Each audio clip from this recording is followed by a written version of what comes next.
Hi, kumusta? This is Pretty Lai again and welcome back to my channel. Palihog ayaw kalimot mag-subscribe. Daghang salamat.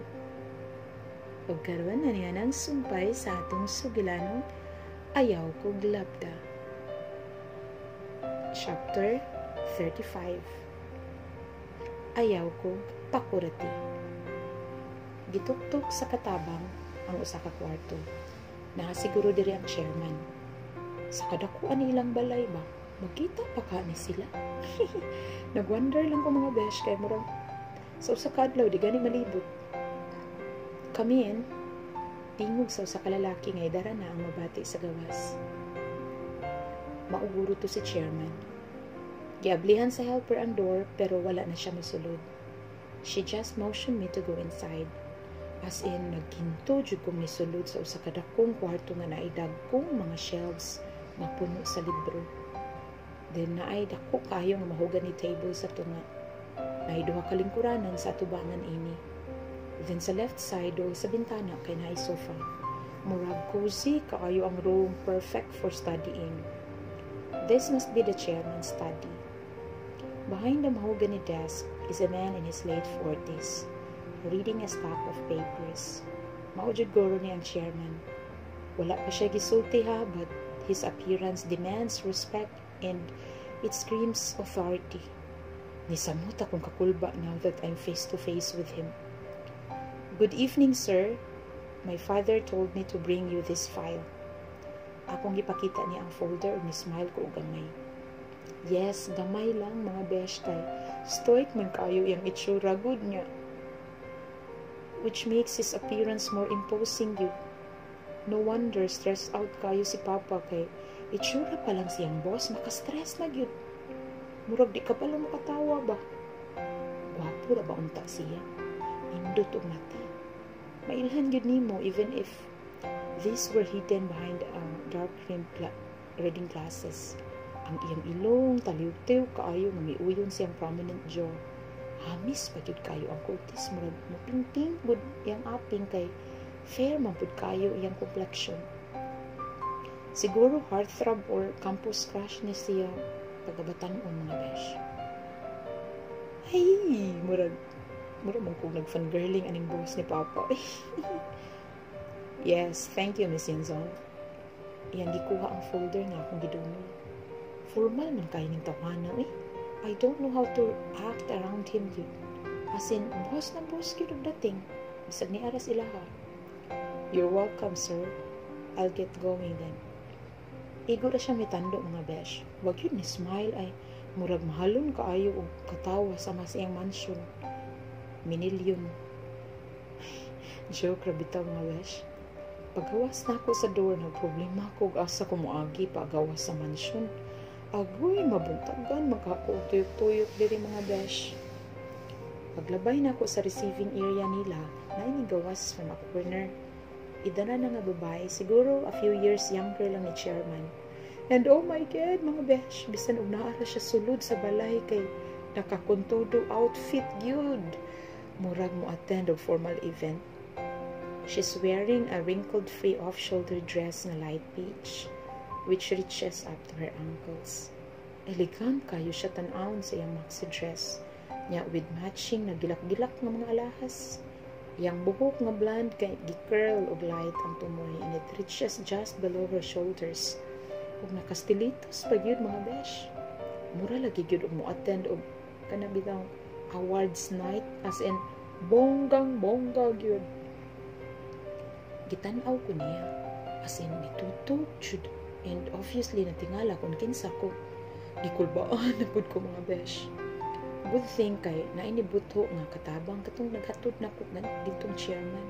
Gisultian siya sa helper ug kinsa ko gawon sa ko diri. Good evening, madam.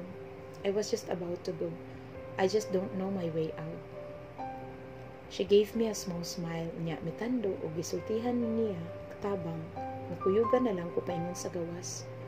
Maugid guro ni ang wife sa chairman. Compared to her husband, mas lighter ang iyang personality, murag dili lisod i-please. Sophisticated kayo ang dating niya. Pag mutapad ko niya, no?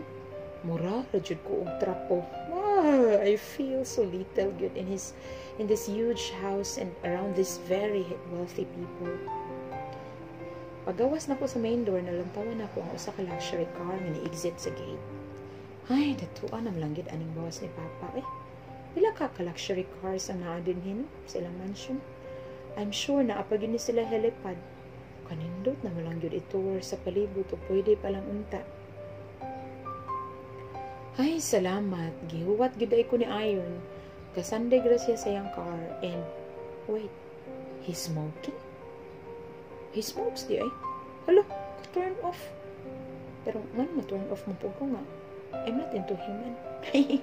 Buings, makayumi eh. Pero, minus dyan bitaw kayo para na ako ang gayang mag-smoke. For others, it may seem cool, but for me, it's unhealthy.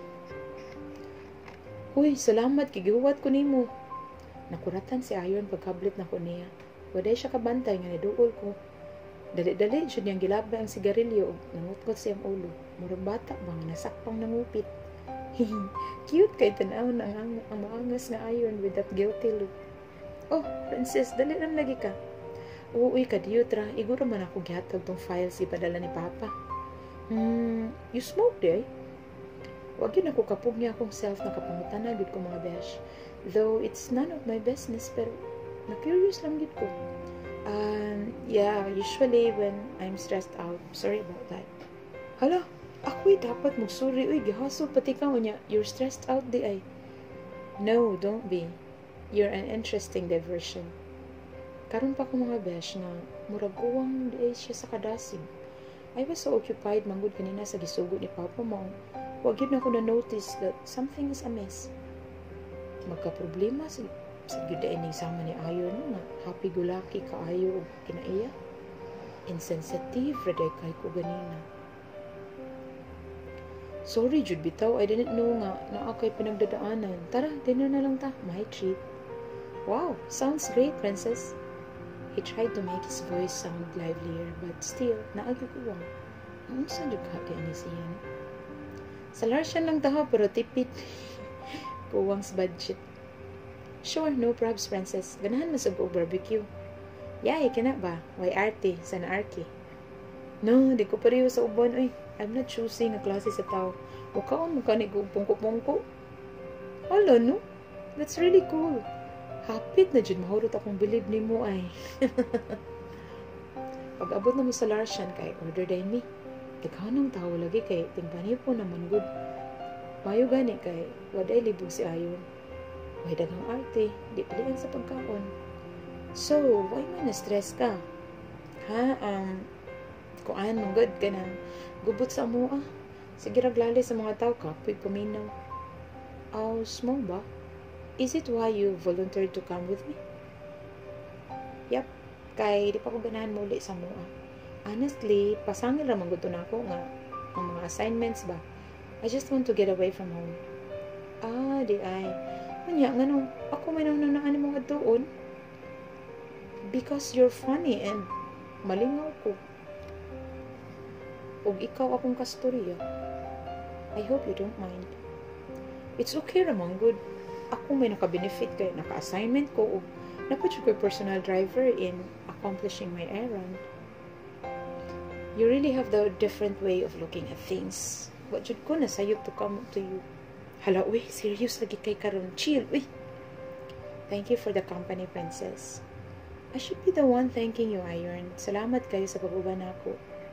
Maraglahi lagi ni mo, Iron. Sa akong nailhan, akong kauban nun ay I couldn't find in me any ill feelings I used to harbor towards him. Wala siya og glaciers na nahilis na. So, sa BFF na meron ani niya, mga besh? Look at the twist of my life's plot. Unbelievable kayon. Ang ultimate villain sa akong kinabuhi is right here dining with me, presenting himself as my hero.